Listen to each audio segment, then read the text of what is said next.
नमस्कार दोस्तों, कल्पना कीजिए एक राजा शांतनु जो हस्तिनापुर के राज सिंहासन पर बैठा है, लेकिन उसकी आंखों में ताज की चमक नहीं, बस एक रहस्यपूर्ण रूपवती स्त्री की छवि बार बार उभरती है। वो स्त्री कोई साधारण नारी नहीं, स्वयं स्वर्ग से उतरी देवी गंगा है।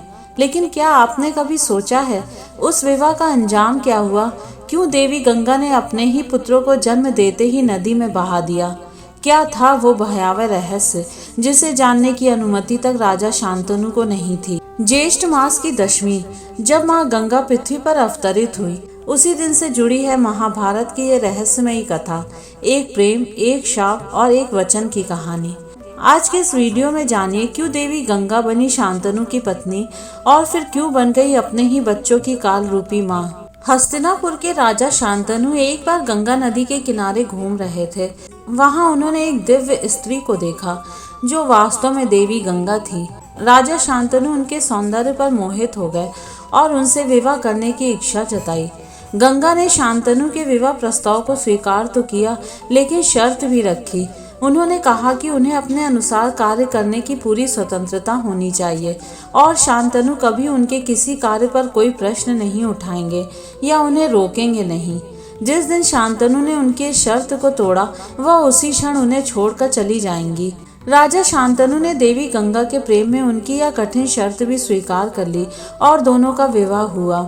विवाह के कुछ सालों बाद रहस्यमय घटनाक्रम शुरू हुआ। जब गंगा ने पहले पुत्र को जन्म दिया, जन्म लेते ही गंगा ने उस बच्चे को नदी में बहा दिया। शांतनु यह देखकर बहुत दुखी हुए, लेकिन अपने वचन के कारण गंगा को ऐसा करने से रोक नहीं पाए। उन्हें डर था कि यदि उन्होंने गंगा को रोका तो वह उन्हें छोड़कर चली जाएंगी। इसी प्रकार गंगा ने एक के बाद एक 7 पुत्रों को जन्म दिया और उन सभी को बहा दिया। शांतनु हर बार गहरे दुख में डूब जाते, पर मजबूरी के कारण कुछ नहीं कर पाते थे। जब देवी गंगा 8वीं संतान को भी नदी में बहाने के लिए आई, तो राजा से रहा नहीं गया। उन्होंने दुख और क्रोध से भरकर गंगा को रोकते हुए पूछा कि वह क्यों अपनी ही संतानों को इस तरह नदी में बहा देती हैं।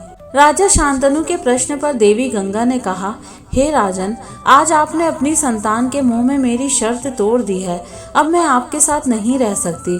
हालांकि आपकी यह 8वीं संतान जीवित रहेगी और यही आपके वंश को आगे बढ़ाएगा। इतना कहकर देवी गंगा अपने उस पुत्र को शांतनु को सौंपकर अंतर्ध्यान हो गईं। शांतनु ने पुत्र को बचा तो लिया, लेकिन उसे अच्छी शिक्षा और पालन पोषण के लिए कुछ सालों तक गंगा के साथ छोड़ दिया। उस बच्चे का नाम देवव्रत रखा। जब देवव्रत पराक्रमी योद्धा और धर्म का ज्ञाता बनकर लौटा, तो गंगा उसे राजा शांतनु के पास ले आई। पुत्र के लिए राजा शांतनु ने गंगा जैसी देवी का त्याग स्वीकार किया और उसी पुत्र को अपने से ही दूर भी रखा। यही देवव्रत भीष्म के नाम से प्रसिद्ध हुआ। भीष्म ने ही अपने पिता शांतनु का विवाह सत्यवती से करवाने के लिए पूरी जिंदगी अविवाहित रहने की प्रतिज्ञा की थी और अपने पिता के वंश की रक्षा के लिए पूरा जीवन समर्पित कर दिया। गंगा दशहरा के दिन इस कथा का स्मरण माँ गंगा के महत्व और उनके द्वारा किए गए त्याग को दर्शाता है। यह पर्व हमें रिश्तों की जटिलताओं और वचनों के पालन के महत्व को भी समझने की प्रेरणा देता है। अगर आपको ये कहानी अच्छी लगी हो तो वीडियो को लाइक और चैनल को सब्सक्राइब जरूर कर दीजिएगा। धन्यवाद।